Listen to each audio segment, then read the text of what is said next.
ఫౌండేషన్గా పేపర్లు వస్తే మనకి ఫ్రెష్ మైండ్ ఉంటుంది. కాబట్టి ఈరోజు తిరస్కరణ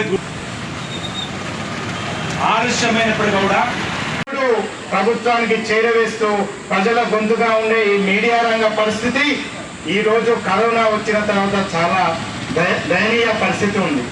ఈరోజు చూసింది కాదు, ఆ పరిసంగా చూసి ఈ పరిసంగా చూస్తాను.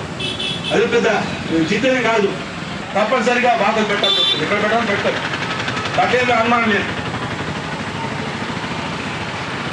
కాబట్టి వాళ్ళందరికీ కూడా ఇళ్ళలో ఒక సాయం పని ఆ గౌరవం మీకే దక్కుతుంది. ఆ గౌరవాన్ని కాపాడుకోయా నువ్వు. వాడేంది వీడేంది అదే భాష మంచిది కడగా తీసుకొని రేపు మంచి అవుతే రేపే కొబ్బరికాయ కొట్టి వాళ్ళందరికీ కూడా రూపకల్పన చేసే బాధ్యతను తీసుకుంటే తప్పనిసరిగా సమాజం గుర్తిస్తుంది, హర్షిస్తుంది. ఈ కార్యక్రమం ఇంత ఘనంగా ఏర్పాటు చేసుకోవడానికి సహకరించిన ప్రతి ఒక్కరికి కార్యక్రమాన్ని ఉద్దేశించి మన వరంగల్ జిల్లా అధ్యక్షులు గంటా రవికుమార్ గారిని మాట్లాడాల్సిందిగా విజ్ఞప్తి చేస్తాం. జనతా పార్టీ వరంగల్ జిల్లా ఆధ్వర్యంలో గత కొన్ని నెలలుగా మనము వరంగల్ ప్రజల ఆత్మగౌరవ పోరాటంలో భాగంగా ప్రజా సమస్యలపైన సమస్యలను మన సమస్యలుగా భావించి వారి సమస్యల పోరాటానికి ఈరోజు మనం వరంగల్ కలెక్టర్ చేసుకుంటూ మహాధర్నా కార్యక్రమం చేపట్టడం జరిగింది. ఈ మహాధర్నా కార్యక్రమంలో పాల్గొంటున్న భారతీయ జనతా ముఖ్యంగా మన రాజ్యాంగం ప్రజాస్వామ్యాన్ని కాపాడుకోవడానికి 4 పిల్లర్స్ని ఇచ్చింది.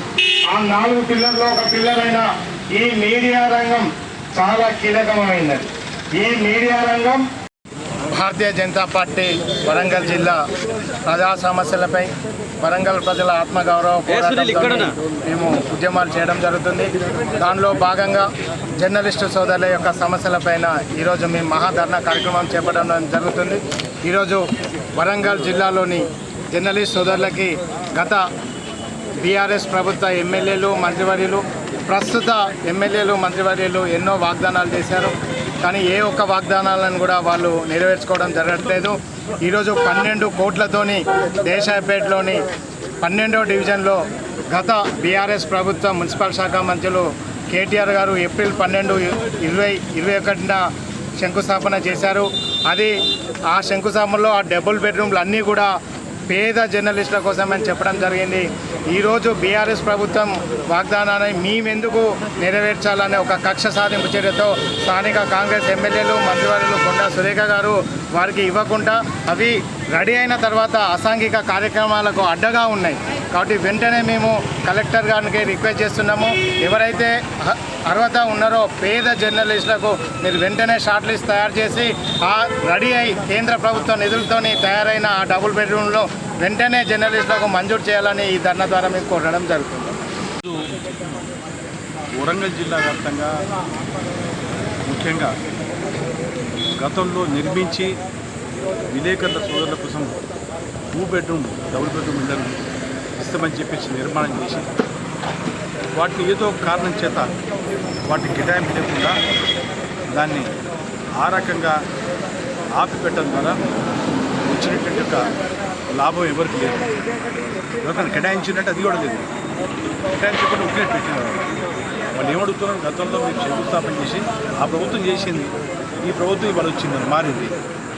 కాబట్టి దేశాల పోకుండా వరంగల్ అసెంబ్లీ నుంచి ప్రాతినిధ్యం వహించినటువంటి కొండా సురేఖ మంత్రి అనేక భర్త అయినటువంటి మాజీ ఎమ్మెల్సీ కొండ మురళీరావుని సలహా ఇస్తున్నా, మీరు దేశాల పోకండి, వెంటనే వాళ్లకు ఈ యొక్క ఇళ్లను కేటాయింపు చేసినట్టయితే వాళ్ళ కుటుంబాలు హర్షిస్తారు, స్వాగతిస్తారు, సంతోషపడతారు. కాబట్టి ఈరోజు నిర్ణయం తీసుకొని మీరే వాళ్ళందరికీ కూడా గౌరవప్రదంగా మీరు వాళ్ళ ఇళ్లలో సాగతినట్టయితే ఇంతకంటే వృధా స్పందన ఉండదు. కాబట్టి దాన్ని బేషియాలు తీసుకోకండి. కంపల్సరీగా మా పార్టీగా మేము తప్పనిసరిగా స్వాగతిస్తున్నాం, చేయాలని చెప్పేసి మేము కొడుతున్నాం కావుగా వాళ్ళ సంఘీభావం చెప్తున్నాం. కాబట్టి మీరు బేషియాలు పోకండి, బేషియాలు పోతే నష్టం ఎక్కువ జరుగుతుంది, దాంతో ఏం కాదు, దాన్ని పాజిటివ్గా తీసుకొని దాన్ని చేయండి అని చెప్పేసి సలహా ఇస్తున్నాం.